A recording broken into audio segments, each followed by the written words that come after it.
Hello everyone, welcome to the Ranting Shop. It's me, Melissa, and I decided to pop in really quickly to talk about Love is Blind, specifically Jeremey. We all know that Jeremey left Laura for him to pursue something with Sarah Ann, and we also know that he's been outed for joining Love is Blind by a fiance that he used to live with, and then he came online and tried to clear it up and say it was only after he moved out that he joined Love is Blind, as if that makes everything better, as if you can just finish an engagement and move on to a reality dating show in 2 weeks, like it makes it any better. Anyways, there's more news about Jeremey. More specifically, an ex came out on TikTok alleging that he she was in an abusive relationship with Jeremey, and that he pulled out a pew pew on her to the extent that police came and he kind of had a standoff with police. This is a little clip of what she had to say. Listen. I end up going home the next morning. We sit down, we talk things out. We figured out that, maybe we start over somewhere new. Maybe we leave Florida. We start looking at different places, talk about Tennessee, North Carolina, and he starts looking at jobs. Now, I was skeptical because I never really wanted to leave Florida. I always loved it here. I always wanted to be here. But it was either go with him or end the relationship, and I wasn't really ready to do that yet. So I decided to go with him, and he ended up finding a job in Charlotte. So his job actually started before mine did.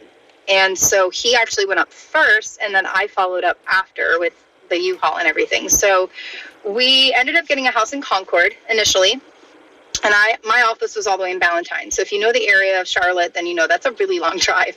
I did it for a few months, and then it really started to wear on me. So we broke that lease and ended up moving into a condo closer to Uptown. When we got into the condo, at first things were pretty good. I had two sisters that had weddings. He went with me to both of those, in those time frames between the two houses. So I was hopeful that things were going to be better in a new place. And then I started to stay, with my job being in sales, it was very social. So it was a bullpen style sales environment. And so when work got out, we would all go down the street, have a cocktail, and then go home, right? So one night I go out, and I'm staying out a little later than I normally do because I had gotten off work a little later, and he knew where I was. I told him what I was doing. He shows up at this restaurant, storms in, and is like, "What are you still doing here?" I'm sorry. I'm here just finishing up with some friends. Like, I'll be home in a little bit. What's up? Like, I thought you were at home. He's like, "Yeah, but I think you should come home now." I'm like, "Okay, is there something wrong?" Like, "No, I just think it's getting late. Like, you should be home." I'm going, "Well, I will be home when I'm done here. I promise.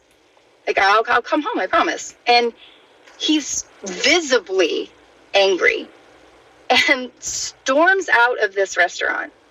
So I finish up what I'm doing and I leave and I go home. When I get home, he is ignoring me, won't talk to me. And at this point, I'm kind of like, whatever. So I don't press it. And then a few hours go by, and I'm finally like, yeah, he's still silent treatment. So I'm like, "Do you want to talk about this?" And it starts off at a conversation like it should, and then it escalates to an argument. And then it escalates to yelling and shouting. And at this point, the argument had moved upstairs into our master bedroom. I realized quickly we're not getting anywhere with this argument, and I just want out. So I go to leave. I go around, and I wasn't leaving the house. I was just going into the spare bedroom, which is around the corner. I turn the corner, I go around into the spare bedroom, and I go to close the door. He stops it. I can't close the door. I go to back up a little bit, and he flings the door open. The next thing I know, there is a pew-pew pointed at my face.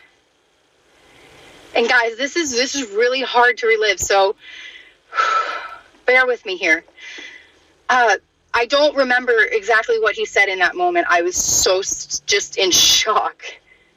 I literally thought my life was about to be over. I didn't know I didn't think he would be capable of. Guys, never in a million years would I think that this person would have done this to me. Okay? Never. And so he lowered the pew and I was able to run.